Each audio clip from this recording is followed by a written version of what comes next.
Even SmackDown after WrestleMania sucked. Are you even trying? People were expecting a potential Finn Balor return, Roderick Strong debut, and Aleister Black tease. He's locked inside that room for like 6 months again. Instead, we got a Remember WrestleMania show with 2 inches added of height. I will not stand for this. I am taller than Rey Mysterio. I'm 5'7.5", and this is a lie. Is wrestling gonna suck until SummerSlam? It was poisoned by Michael Cole. Yep. Welcome everybody to a brand new episode of Greatness of SmackDown. Not much greatness, to be honest. Raw after WrestleMania sucked, and SmackDown followed a very similar path because this was a boring show in my opinion. As a matter of fact, it was actually worse than a regular SmackDown, because SmackDown, in my opinion, is the best wrestling show at the moment. This wasn't exactly that. I do appreciate Cesaro getting a push and potentially facing Roman Reigns for the Universal Championship, but they somehow made it look like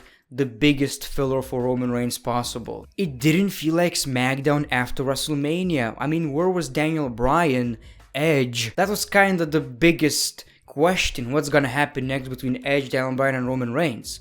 And we didn't got that. By the way, Pat McAfee, McDonald's and coffee, 2 of my favorite things, also keeps you safe. He joined SmackDown's commentary. Now it's just Michael Cole and Pat McAfee.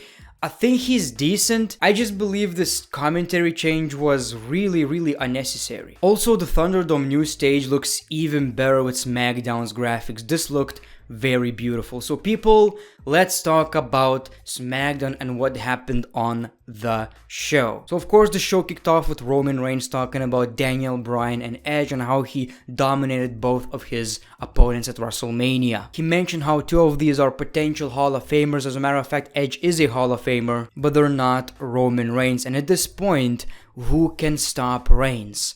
Nobody. He was about to leave the ring, but we heard the worst WWE theme song, so that was Cesaro. Seriously though, with that theme song, nobody could get over, so great, awesome. If Cesaro got over with that theme song, I don't know what to tell you. Make this guy an undisputed champion. It was interesting to see what Cesaro was about to say to Roman Reigns, but Roman Reigns decided to leave. These 2 just disrespected each other. Have you guys ever noticed how big Cesaro really is?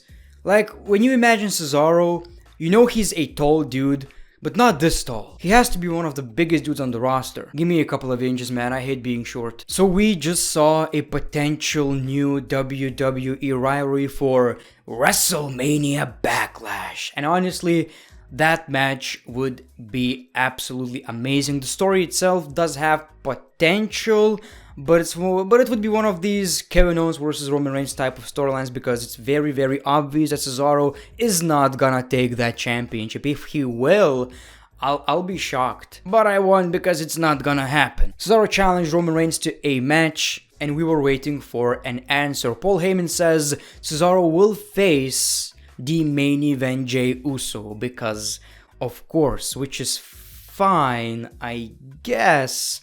I mean, Cesaro versus Jey Uso, that's pretty interesting, right? And if we're getting that match between Roman Reigns and Cesaro, that match should not happen on SmackDown before the pay-per-view. I just don't really think we're gonna see that match because of the ending. I'll talk about that later. Then we saw Otis versus Rey Mysterio. That match for some reason had a statistic because apparently Otis is big and Rey Mysterio is small. So that was pretty alright, and Rey Mysterio came out on top, and it seems like they won the SmackDown Tag Team Championships, hopefully at SummerSlam. We need a crowd for this, in my opinion. Apollo Crews introduces the Dangerous Commander, Aziz, I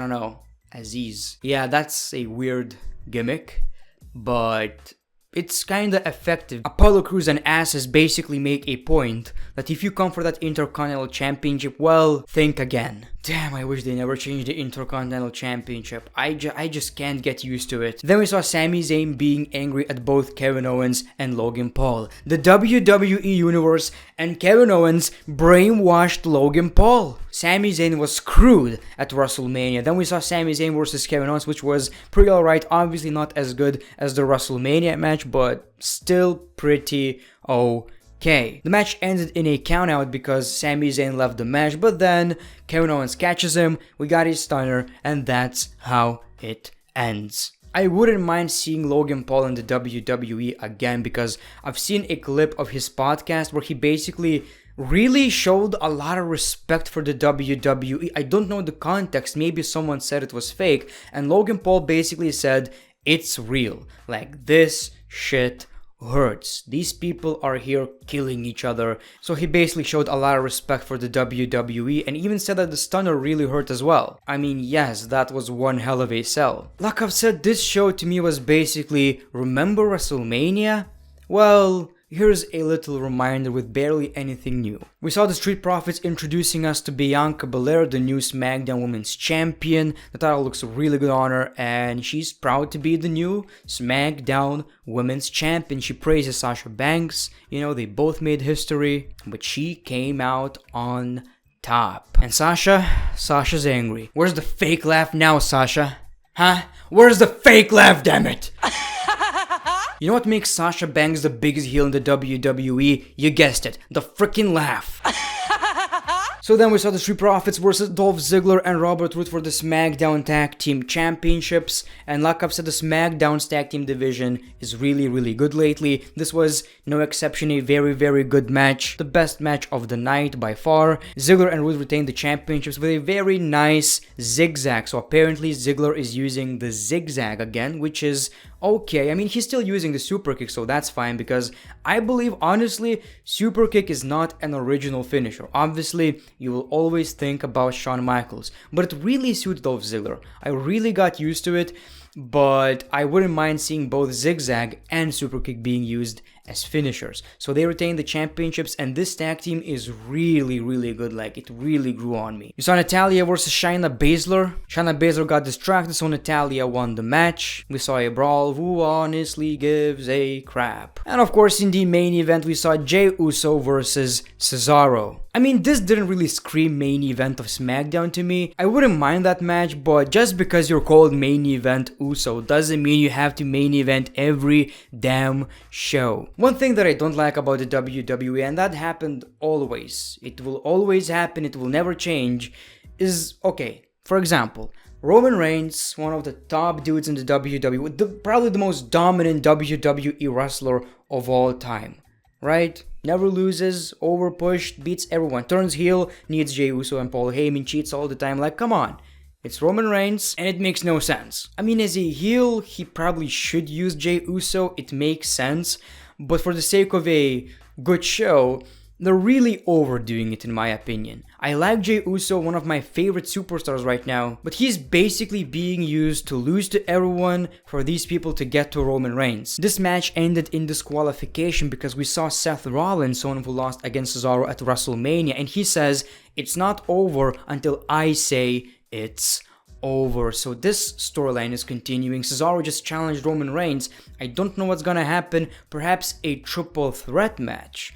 I would really love to see it. Cesaro, Rollins, and Roman Reigns. I mean, one day we will have to get that Roman Reigns versus Seth Rollins storyline. Both are heels right now, but in a triple threat match, that could really work. So hopefully that's what WWE are going for. So that was your SmackDown, not the best show. I wouldn't say it was horrible, but pretty boring, especially considering it was a show after WrestleMania. So that's all I have for you today. Thank you for watching this video, The Great One. Peace, love, and hugs. It's been a pleasure.